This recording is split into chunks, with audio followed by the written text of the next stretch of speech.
Hey folks, it still surprises me how many IT pros and sysadmins I see that kind of ignore the larger IT community. Now, I get it. I've been there before.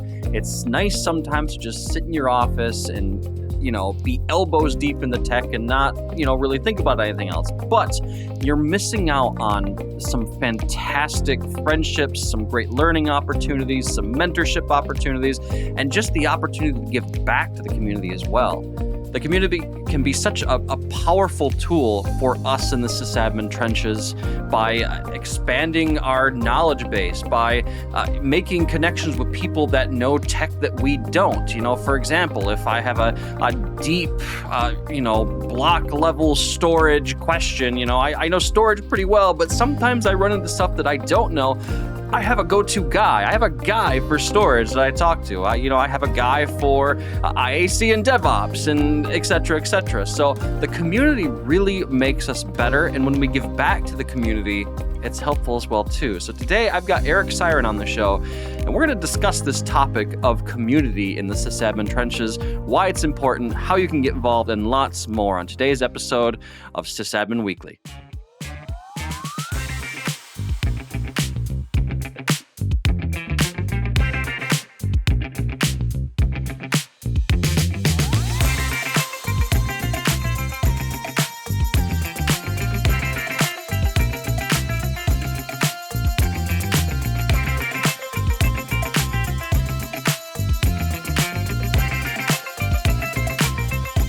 Hey everyone, it's a new week. That means it's time for another episode of SysAdmin Weekly. This is your podcast by sysadmins, for sysadmins, and dedicated to all the tireless tech folks working in the trenches day in and day out to keep our digital world spinning. As always, I'm your host, Andy Sirwich, and I've got my good friend, as always, I've got Eric Siren here with me today. How's it going, Eric? I'm all right, Andy. How you doing? Doing good. I can't complain. So, I think I've made this joke before, but I always say I can't complain. The day I do complain, somebody better ask me, Andy, are you okay? You say you'll never complain, but anyway. Well, that's why you don't ask me about that. I'll complain, and then you'd be like, all right, we really need to record an episode here. Can you stop now? So... Well, I think the counter joke I always hear to the can't complain thing is like, well, you could complain, but it wouldn't change anything anyway, right? Yeah, that's usually where I'm at. Is what difference does it make? Oh, good times. Well, we've got a fun one today, Eric. We've got a community-oriented episode. Mainly, we're talking about IT community, right? And the power of IT community. And, it used to be that the perception that people had of people in IT is that, we all sat in basements or closets or dark rooms and we just kind of did our nerdy little thing. And, I feel like there is some truth to that. I remember my first IT job with an enterprise organization. Yes, the IT department was literally in the basement. Yeah, you walk downstairs and then some more stairs. And yes, we were tucked away in a corner in the basement. And, we didn't really talk to anyone outside of our department a whole lot. You could go to user groups and stuff, but they weren't as prevalent then as they are now, at least not in the circles that I've been in. You fast forward to today, and I would argue that community is just as important as learning those core skills for your sysadmin jobs. The networking is super important. The mind share is super important. So we're going to get into all of that stuff. But before we do that, got to go through and do our usual recurring segments here. First, let me start with my plugs. So if you're new to the show, welcome. Glad to have you here.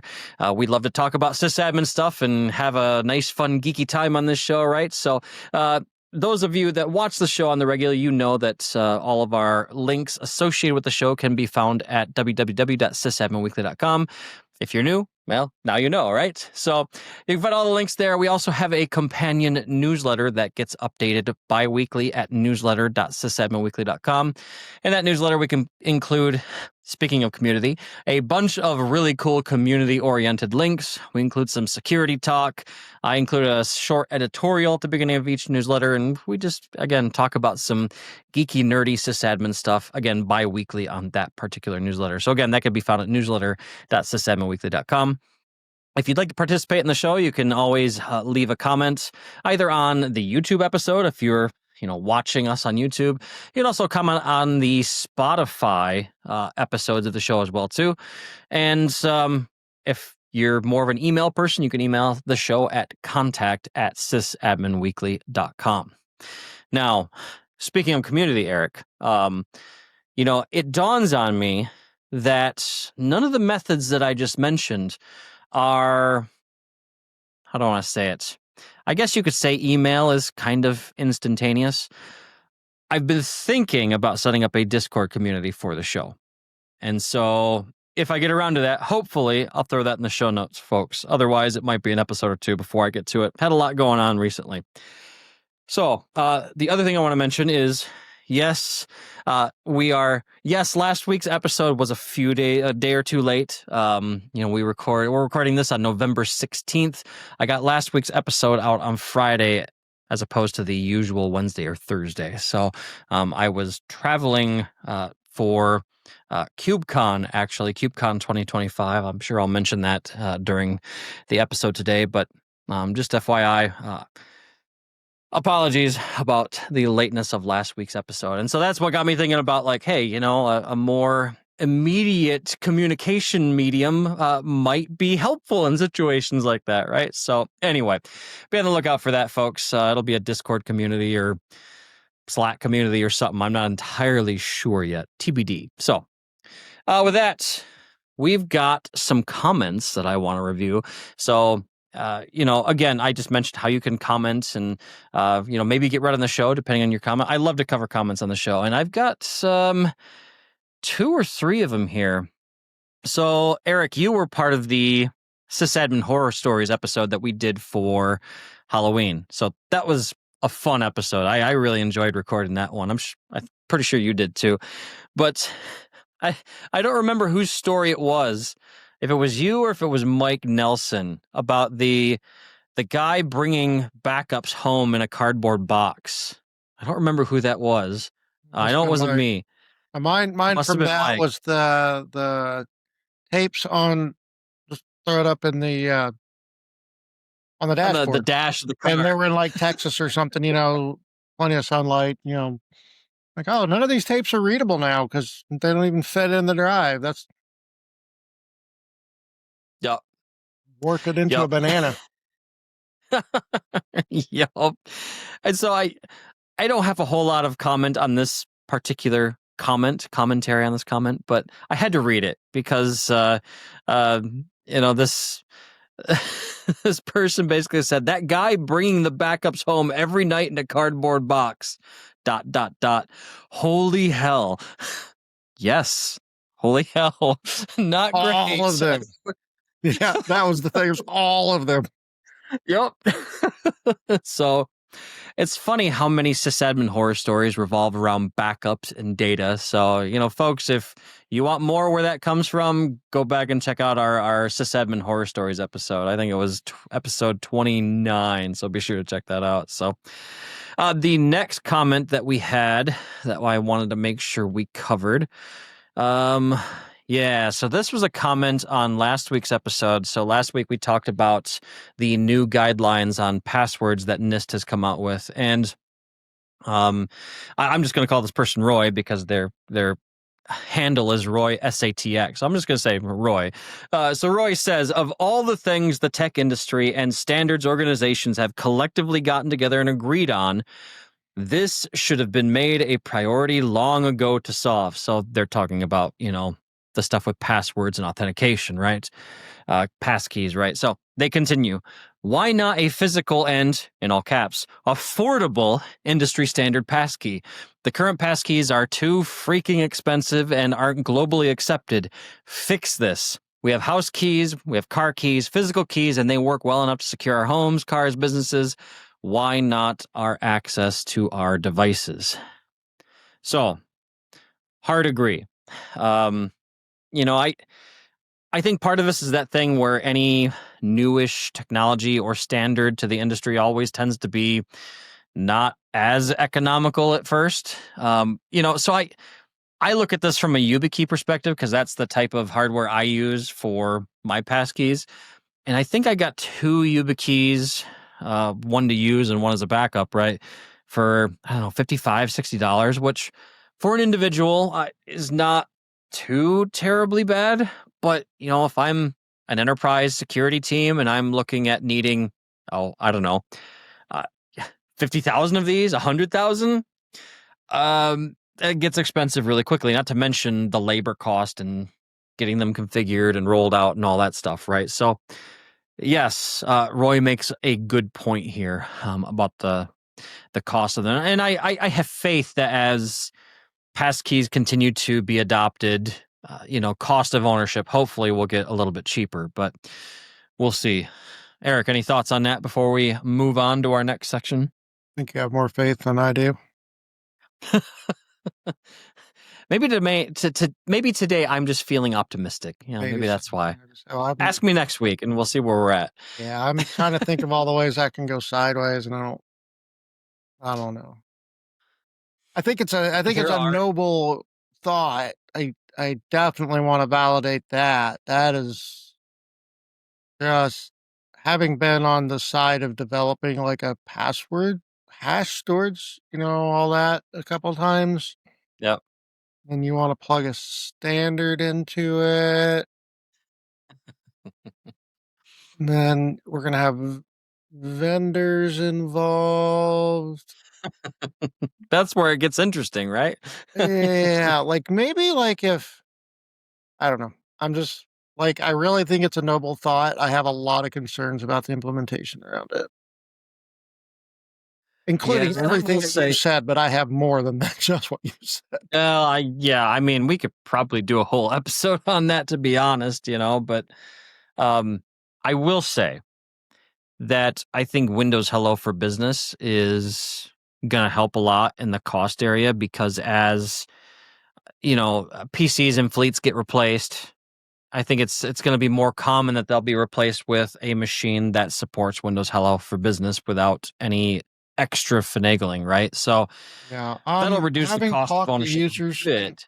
Having talked to users in the field, they're not as loving of Windows Hello as a lot of the IT people are. It does cause a great deal of frustration, even though for you and me, whatever. But I've heard users are not getting along with Windows Hello very well.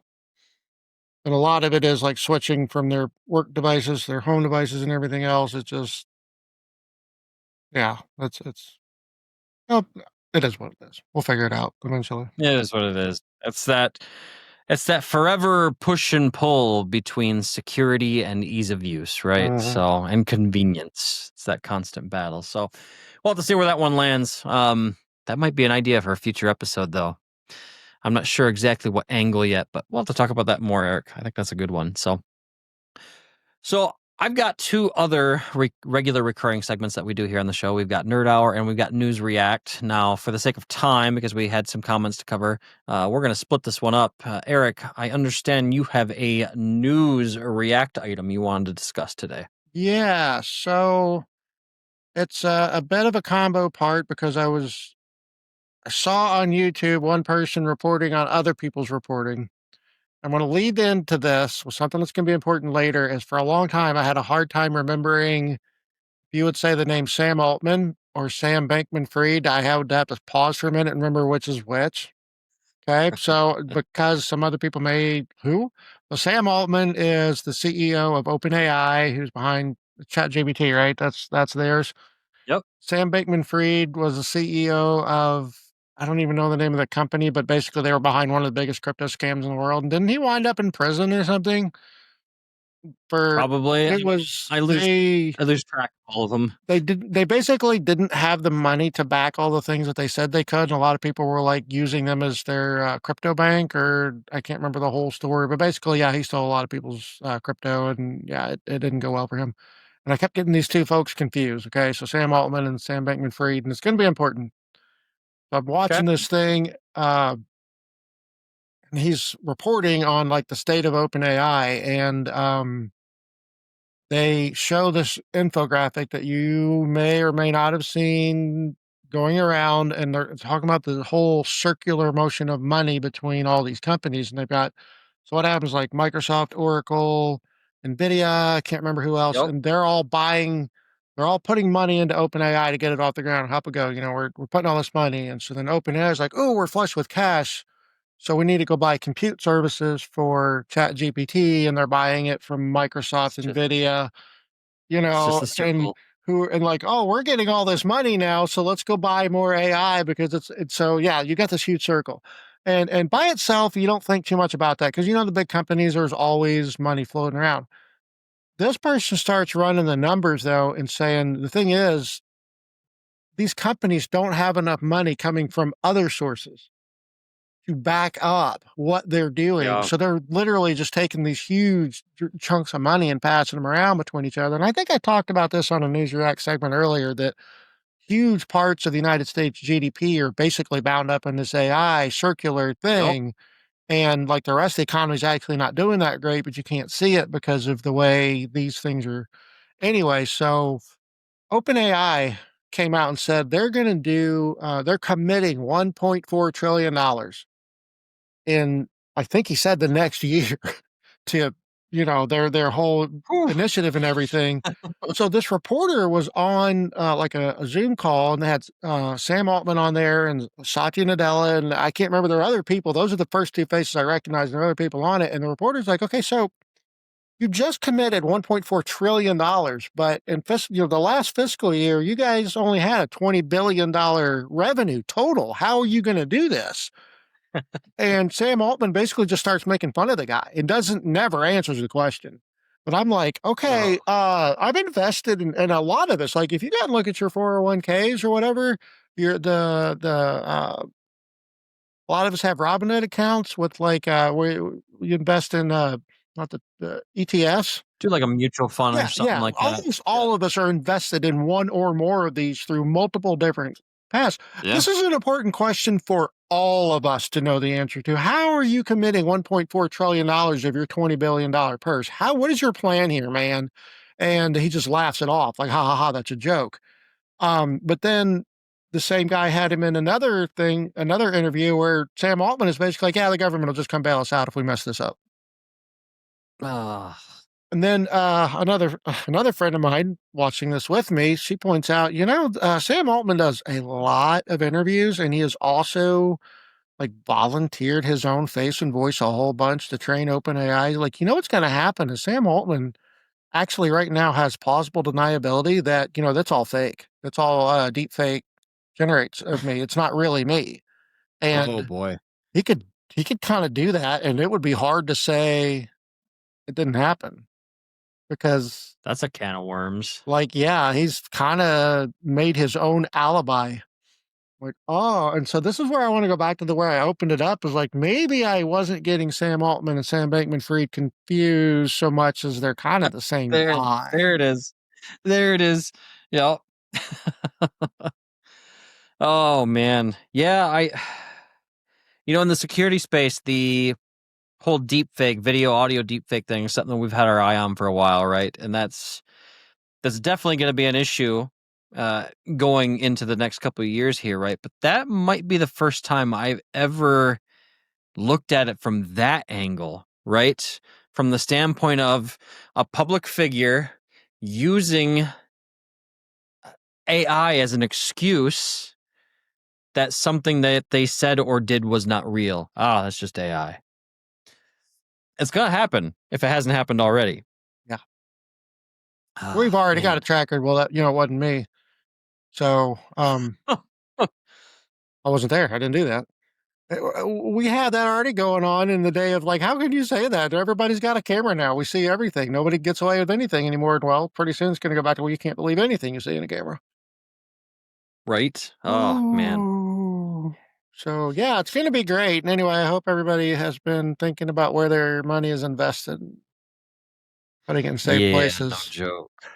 And not only that, I will say from the deepfake perspective, if you don't have like a code word determined with your family and friends yet, go determine a code word that if you ever suspect maybe you're not talking to the actual person you think you are, Yes. hey, Eric, what's the code word? Yep. Yes.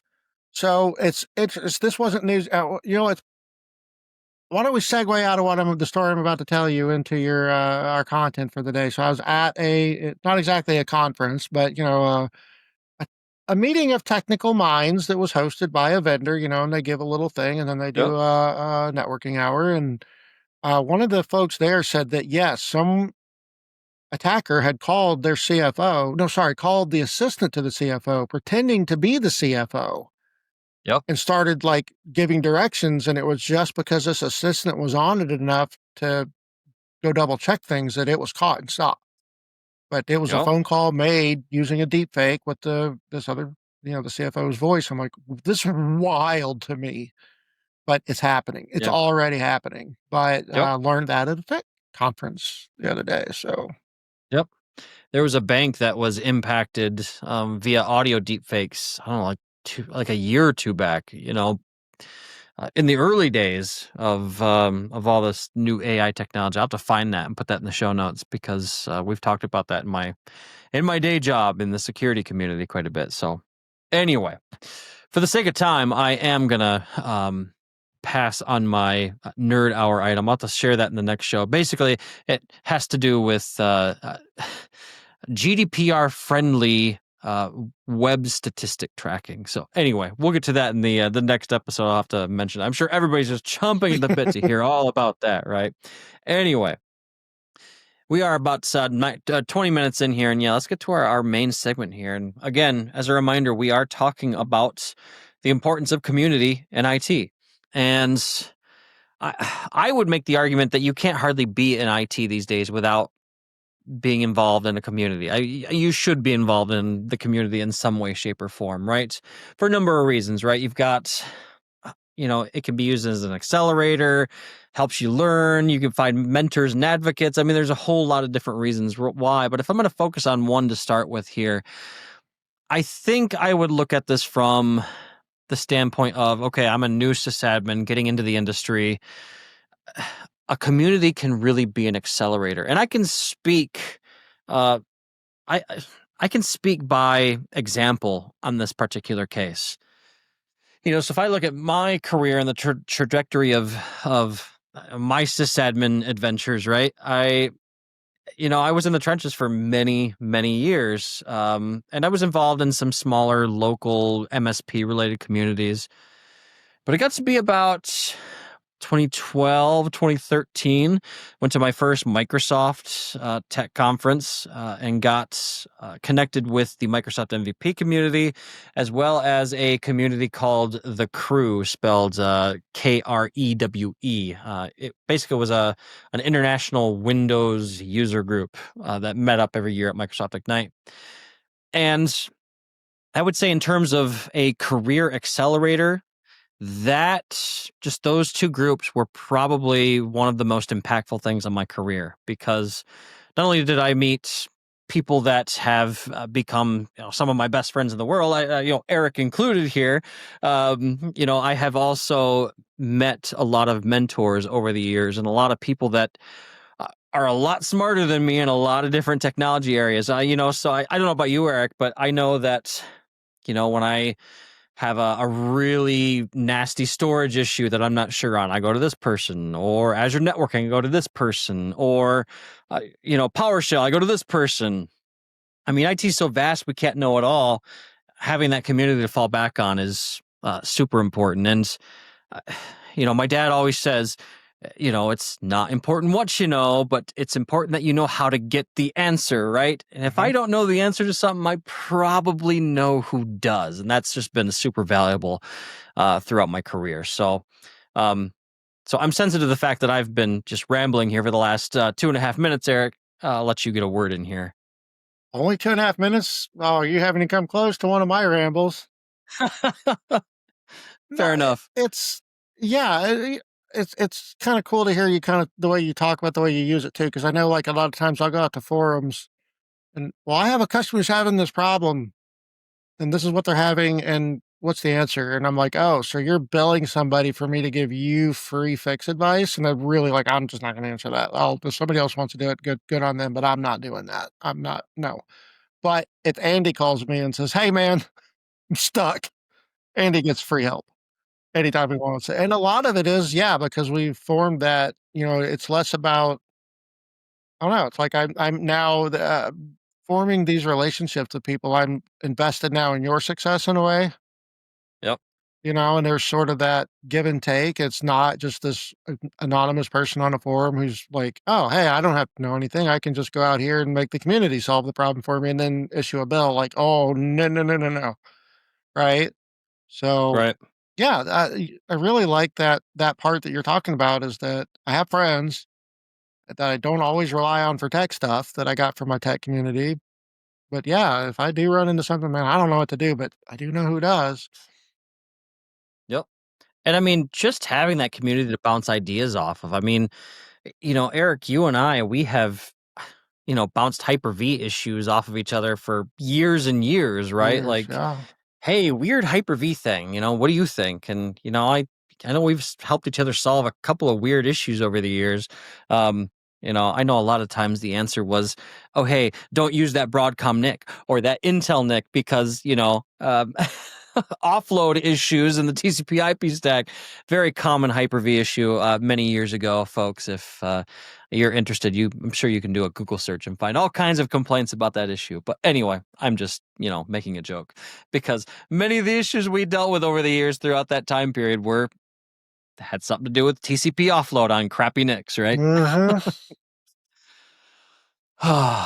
Good times. Good times. So,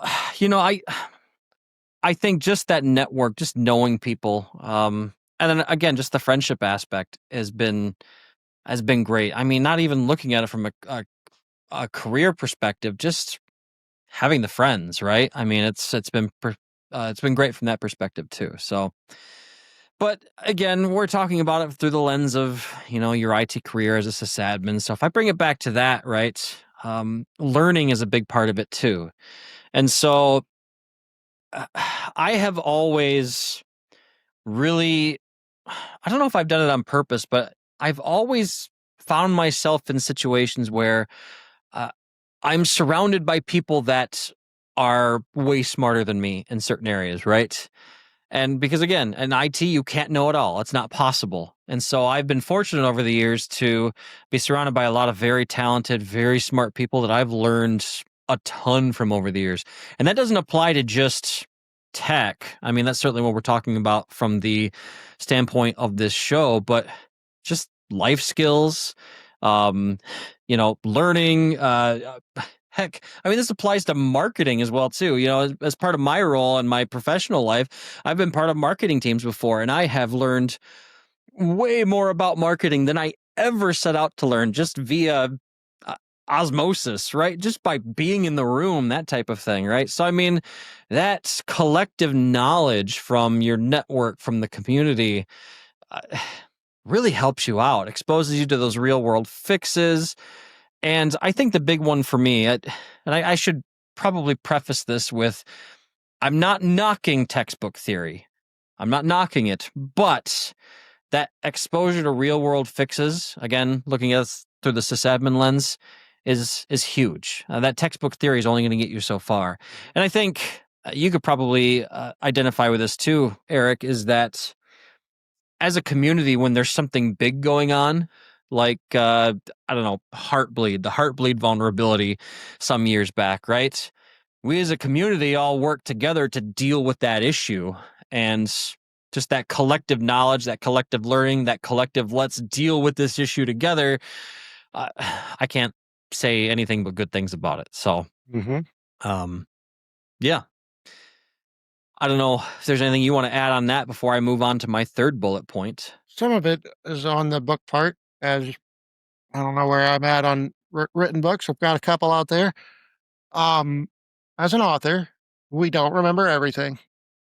I've had stuff where I put it into a notebook. I need to mention this. It doesn't flow well into the content, or I forget about it. Usually I forget about it. We don't get everything in the books, even everything that we know. Like as much as I want every single one of my books to be a complete mind dump, it's not there. And I can't imagine I'm the only author who would. I may be the only one who admits to it, but I know that I'm not the only one who's run into that. And I'm there sometimes, too. okay, good. So there's two of us. Yep. So sometimes I get into where I want to talk about this, but I'm working on trying to figure out how to prove, demonstrate, whatever, come up with this topic, and I can't quite get it. And it seems like the easiest thing to do is like, we just won't talk about that, which sounds terrible, but better to have no mention of something than to have some sort of faked or partial or I know, like, on one of my books, one of the edits that went, I had a disagreement with the editor, and I'm like, "I want you to fix this," and they didn't fix it, and they went out with an earlier edition that wasn't correct, and it still has bothered me years later, like, that went out and it wasn't even correct, now it doesn't even matter, it's, 10 plus years out of date, who cares? But, um, I don't want that, I would rather just not say something than put something that's incorrect, partial, you know what I mean? And I also assume that's sometimes we just don't know, and so we just don't say anything. Right. It's a little bit different now in this era when I can at least go research it. But even then, a lot of stuff I research, I can't find things on. I can't find enough that I feel safe writing about it in a book that somebody else is going to read and then try to implement and then come back and go, well, that didn't work right. And then are you ever going to trust me again? So yeah, we'll just delete that paragraph. You know, it happens, which Well, in these public forums and communities and everything, we can get together and say, "Hey, I'm struggling with this thing. I don't really get it."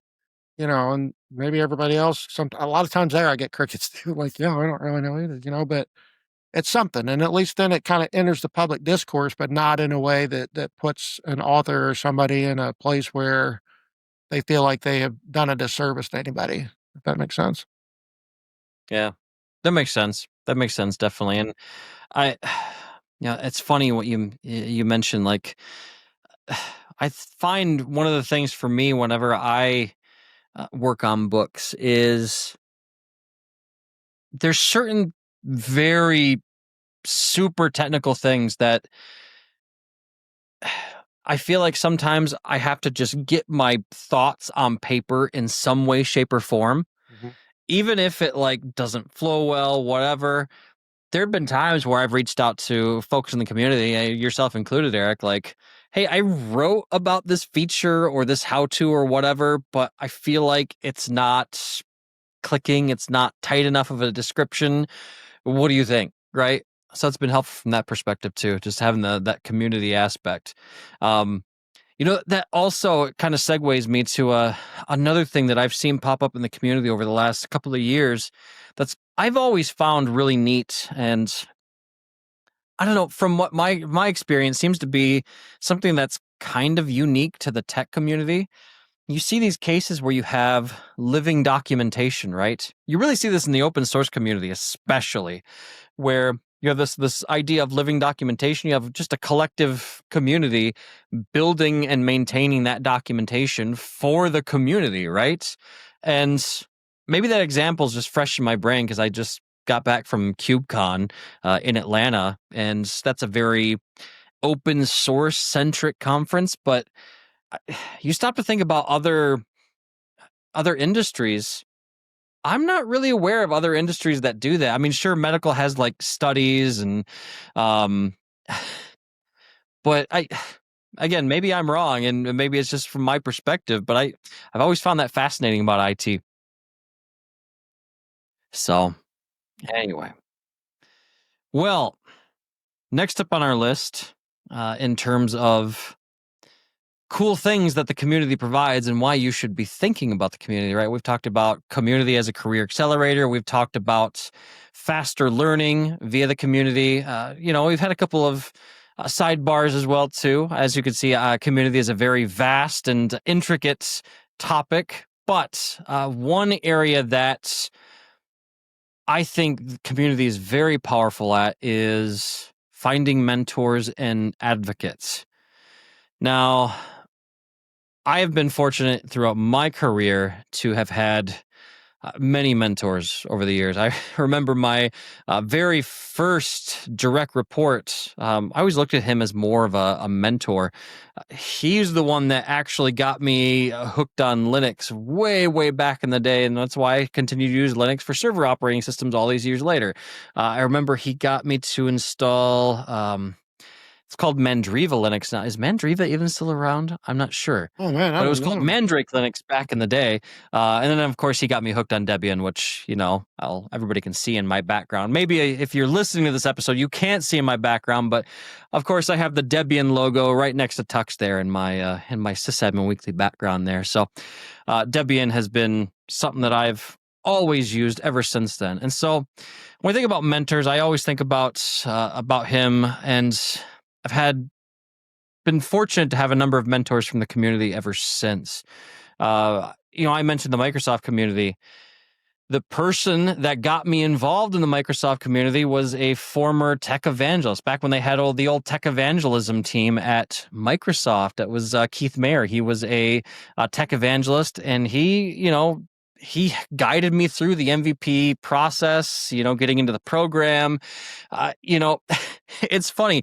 Keith really mentored me through that whole thing, and he actually involved me in some of my very first video related content too. So do you remember back when Channel 9 was a thing, Eric? You remember Channel 9? Yes. So for those folks that don't know, there used to be Microsoft had like a media arm called Channel 9. It's funny. It's on the other side of my office. I've got the foam Channel 9 guy still on my shelf over there on the side of the room. The Channel 9 guy was like the little mascot for Microsoft's Channel 9. Anyway, I'm rambling. So Keith ran a show called TechNet Radio. TechNet Radio? That's right. Oh, boy. I think it's TechNet Radio. And he was doing a whole series on Hyper-V for the VMware SysAdmin. And, he asked me to come be a part of that show, because I was a VMware administrator at the time. I was getting involved in Hyper-V quite a bit. So I was kind of living that story, right? I was, I had one leg in both worlds. And the first time he asked me to come on the show, I'm like, oh yeah, that's cool. Might be a couple hundred people here and there. And I get on and we start prepping to hit record. And, his AV guy that was on the line, mind you, this is from Microsoft's Channel 9 Studios. He's like, yeah, typically these episodes hit about 200,000 views. And all of a sudden, I'm just like, oh no, what do I say? And so Keith is doing his intro, right? Like, hey, welcome to Hyper-V from a VMware sysadmin. Like, it's getting to the point to where I have to like introduce myself and explain who Andy is, and I stumbled through it. I made it work. But my point is Keith was really the mentor that got me through those early years of my tech advocacy, and ultimately that's what allowed me to pivot and become, the security evangelist I am today. So, I don't know if I've ever told that story on this show before, but that is the power of community right there, right? So, and then that's how many of us will say that at least I was the nobody in the back room that you were talking about earlier until I started participating in the community, and that's when I got seen and heard, and or how I am where I am. I was always going to be who I was going to be. That's not the thing. It's more that I'm bigger and better in so many other ways than I would have been left to my own devices. Right. And, I think contributors that are a little more on the quiet side, I'm not saying you in this case, Eric, but, people that tend to be more written content, more forum oriented, people will see the name, as they're going about their day-to-day stuff, right? They'll stumble across your name on a forum here, a forum there. Once they can put a face with the name, it's almost like the community then amplifies your contributions. Your assistance to the community goes from, a 3 to a 10 overnight now, because people They know who you are. And I just feel like people are they're more apt to reshare and be like, oh yeah, that Eric guy, he was really good at this Hyper-V stuff. He had this article over here. Go check it out, right? I feel like people are more apt to share when they actually know the person that put the article together, right? Just in my It makes a experience, huge anyway. difference. It makes a huge difference. Yep. There are people that I wasn't really paying attention to until I met them somewhere. And then, oh, okay, all right, yeah. And it's kind of almost like the way our phones work too, is you say the word something and now your feeds are full of it. Same thing happened even before Yep. algorithms were really a thing. It was all of a sudden like, wow, it's weird how I didn't know who that was yesterday, met them at a conference, and now I see them all the time. And it's probably just because your conscious is now picking up things that it would have otherwise discarded as background material in the past. That's my only guess. I don't really know, but Right. Yep. It's the mentorship and the advocacy side.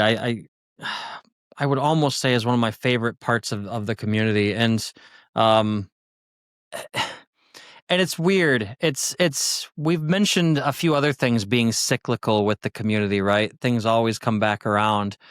And so I got done talking about a lot of my mentors. Well, I've had a few people come to me now and be like, hey, I'm looking for some, mentorship advice. Like, and so it's like weird when like I'm getting the question to try to, guide and helps people now. And so it turns into I, it gives you this, I don't know, maybe it's just me. I have a strong desire to give back to that community, right? Because it's been so helpful to me, right? And so I feel like it's important for people to give back to the community as well, too. And so I guess I don't have anything more to say on that point other than it's one of my favorite things about the community and one of the things that I find most powerful about the IT community as well, too. So, yeah. Anyway. So kind of building on the mentorship thing here now, let's talk about industry leaders. So everybody knows, whatever part of IT you're in, there's probably a few people that are either officially or unofficially labeled as those those leaders in your particular area of the industry, right? And the example I always give for this is, our good friend Jeffrey Snover. mm, You think you've met Jeffrey a couple of times, right, Eric? mm-hmm. And so, I folks that watch the show, they know I've talked about Jeffrey a couple of times, and if you don't know who Jeffrey Snover is, he's largely credited as the creator of PowerShell.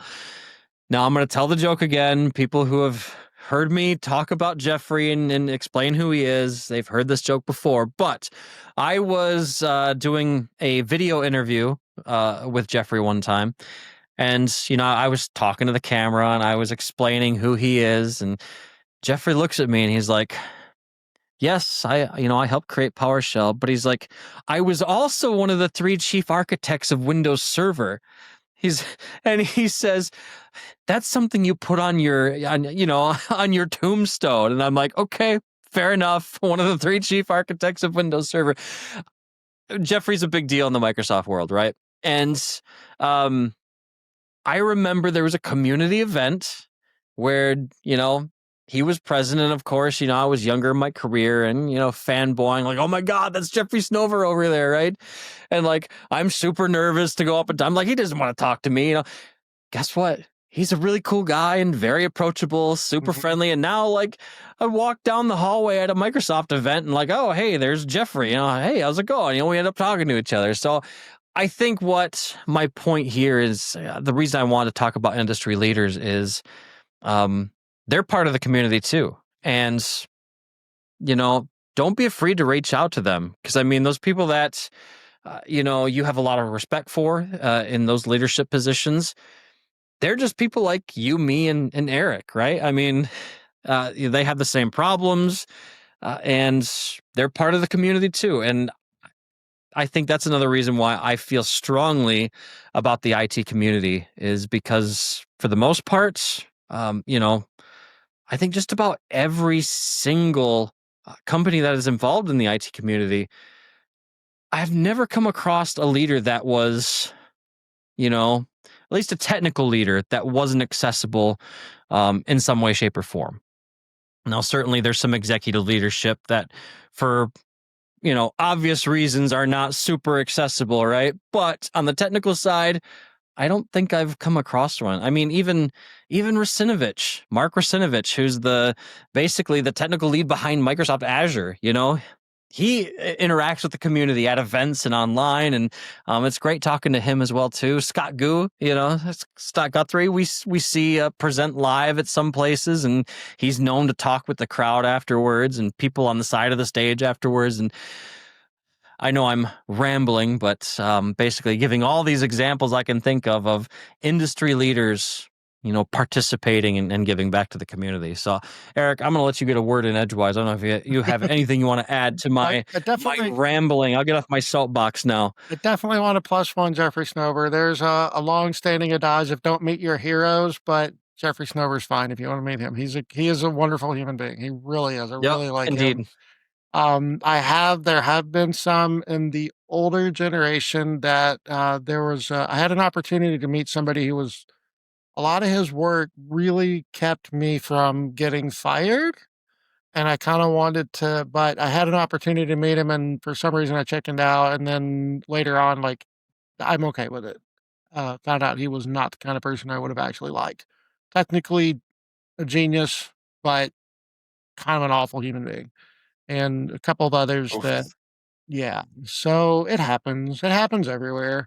Right. And there's I don't know if I've talked about on the show very much, but I do have a lot of concerns about people who start off, just like all the rest of us, and then they get powerful and known and famous, and it really does something to them. And so there's always that concern. But I do agree with you. I think for people who are basically famous in our world, a lot of them really are okay.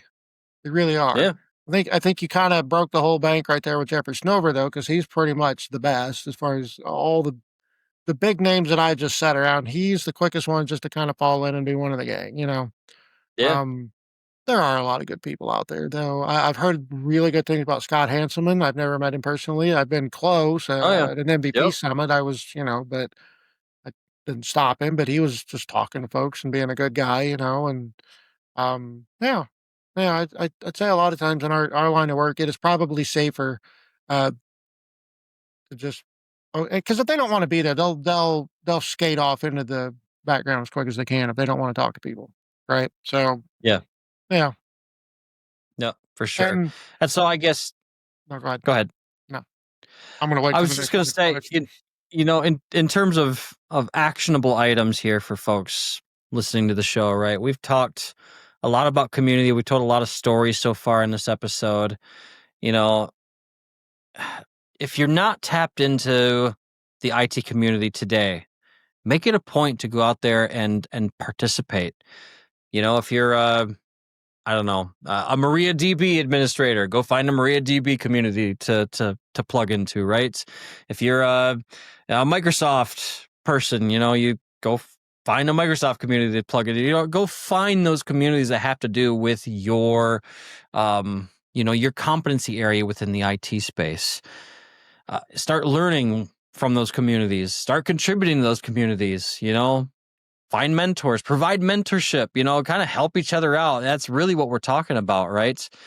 And the reason why I chose this particular topic for this episode, I mentioned it earlier in this episode, is that I just recently spent 3-4 days at KubeCon 2025 in Atlanta.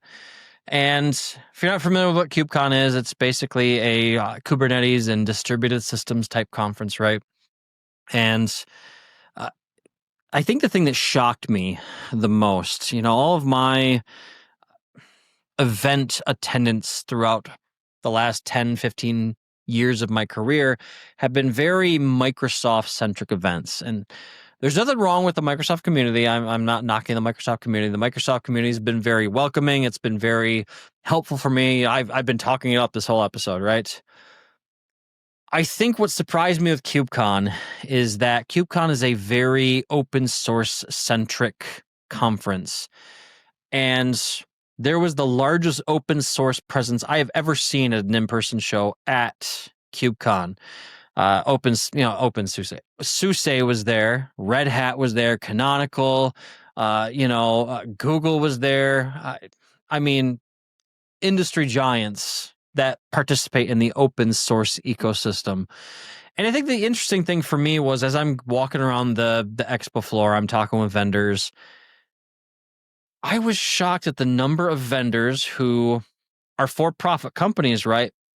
But for community purposes, they had contributed some piece of code or feature or product, open source, to the community, right?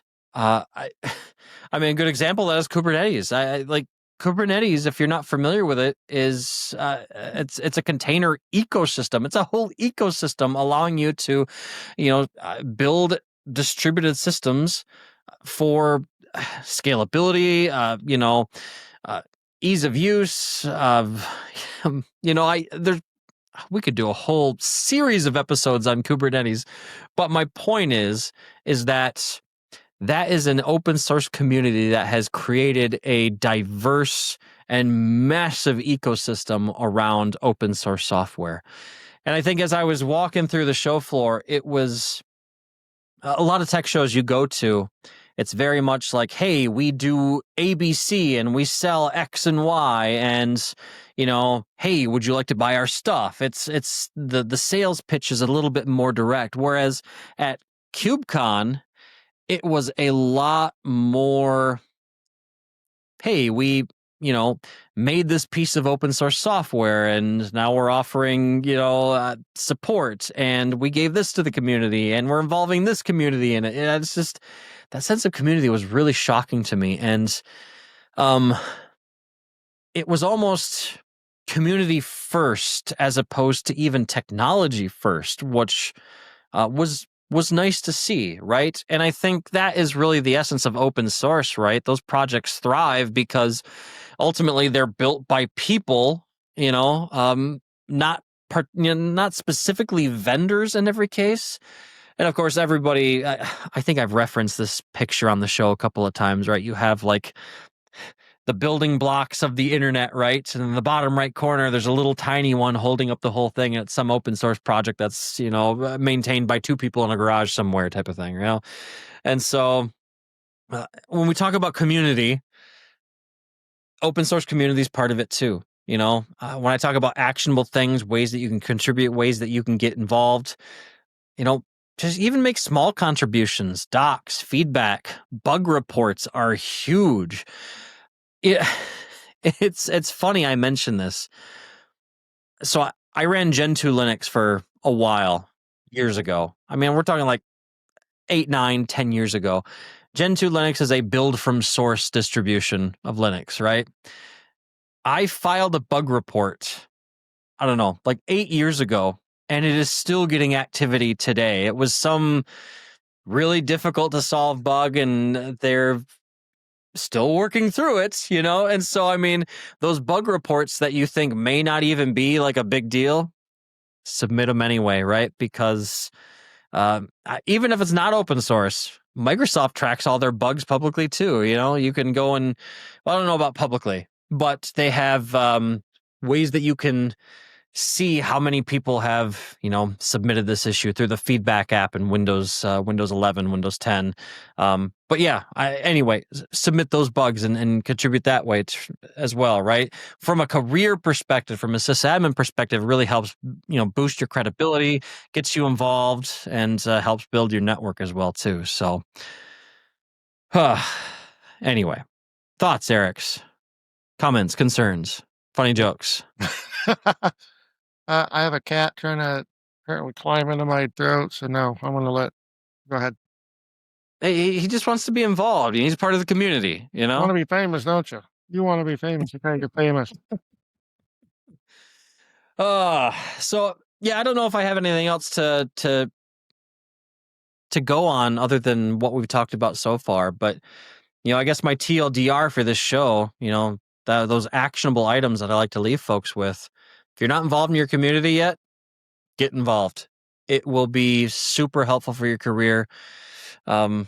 and it's fun too. You know, It's like I love always a helping lot of out. fun to go. It's always a lot of fun to Yep, go. I'm gonna say something I've said multiple times on the show, that the IT world, the IT community is not as large as you might think it is. it's Sometimes not. I use Yep. that as a cautionary tale, like, do not do things that will destroy your career.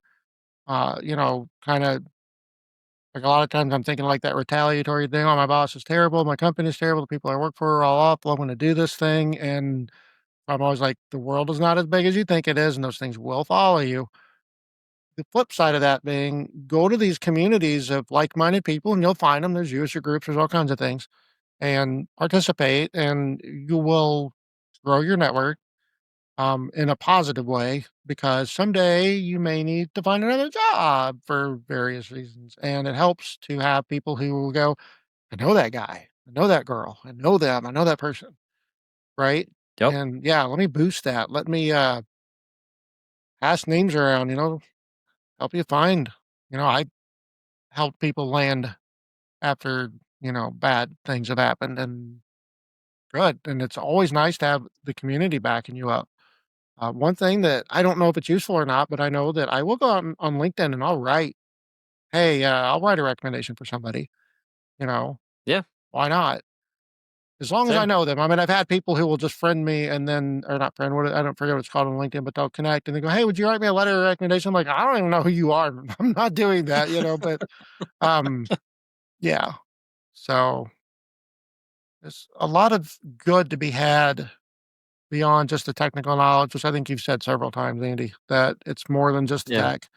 I really wanted to kind of bring back something else you had said in this last little bit, that how it is nice to have these community first things. And if any of the community, sorry, not community, any of these company, corporate tech leaders are listening right now, this is how you push back against the enshittification. Yes. Yes. I'm so glad you brought that up because um our our episode on enshittification was when good tech goes corporate. That was 2-3 episodes ago. Go back and take a listen to that one, folks, because Eric and I, we talk about that issue where, you know, good tech companies, they get larger, it becomes all about the shareholders, the products, the community suffers as a result of now increasingly poor user support, et cetera, et cetera. It's a whole thing, right? And I'm glad you brought that up, Eric, because building a community around your business, your product, and not just building it, but enabling it and supporting it and helping it thrive is one thing that I think more companies should do. They should do. And Um, then, as a defense mechanism for us in the field, when a company starts destroying its community, that's a good sign. So, do you need to get out? And I'm going to go ahead and yeah. call them out by name because I've had it with them this week. But Citrix destroyed their equivalent to the MVP community. I Yep. can't remember what it was. They had a name for it, C something or another. They're Citrix I remember. experts. Yeah. And I'm going to tell you is Citrix is in a long, slow decline right now. Their products are Yep. the yeah, it's not great. I'm kind of over Citrix, and I'd like to see them recover because I've been a Citrix fan for 20 something years, and yeah, they kind of Man, I done that I thing. go all the way back to Metaframe XP and Presentation Server 4 with Citrix. And I'll And tell I you go what, back to back WinFrame. then, you go even further.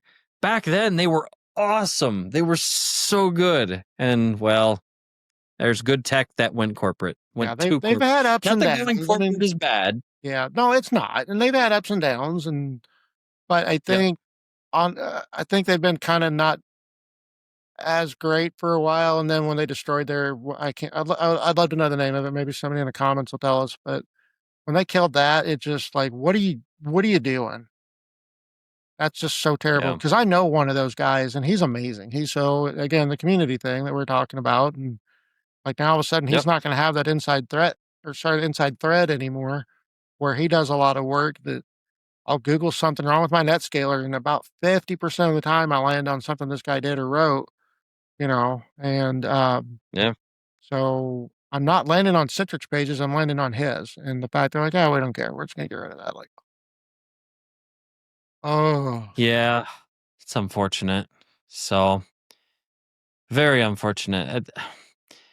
I've seen it happen a couple of times recently where vendors they don't want to support the community anymore for whatever reason, and it like you said, it usually goes badly. It usually goes badly because you start losing the loudest voices in your community. Even the negative voices in your community, they are typically negative in a constructive way because they want to see you do better, right? And you need those voices. As a vendor, you need those voices because, well, that's how we make ourselves better, right? It is. Because when So those voices stop, it's not because your product is fixed. Because those people don't care anymore. They moved on. moved on. They moved And on. when So there are a couple names out there that when they move on, I'm gonna like, where did you go? Because that's where I want to go to. You know what I mean? Yup. Yep. I'm not following the company. I'm following these community folks. Yep, for sure. So, well, Eric, appreciate you spending some time with us today and helping cultivate the SysAdmin Weekly community. You are my most, you and I are the, well, I'm on every episode, but you are the most frequent co-host I think we've had. So, it's good It's a having you here, pleasure my to do friend. it. I Appreciate you spending I some time. believe in this community too. So yeah, pleasure to be here. Yeah, for sure. And like I said, folks, keep a look. I'm hoping I'll have it ready for the show notes for this episode, but keep an eye out in the show notes. Like I said, I'm going to start up either a Discord community or a Slack community, or I'm picky when it comes to platforms, as folks that watch the show know. So I'm going to have to decide exactly how I want to do it yet, but we'll get there.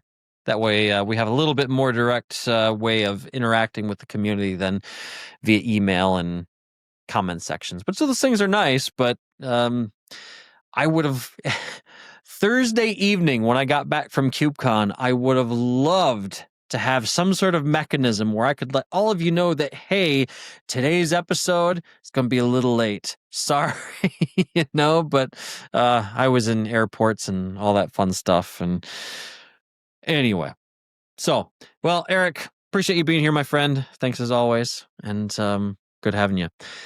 And folks, appreciate you being here. Hopefully you found some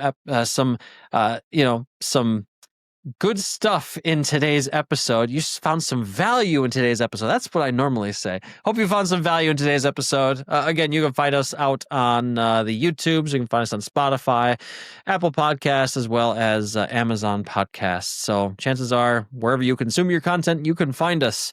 So again, you can find all the links associated with the show at www.sysadminweekly.com. We'll let you go. Have a good one. Stay safe out there, and we'll catch you again next week for another episode of SysAdmin Weekly. Have a good one.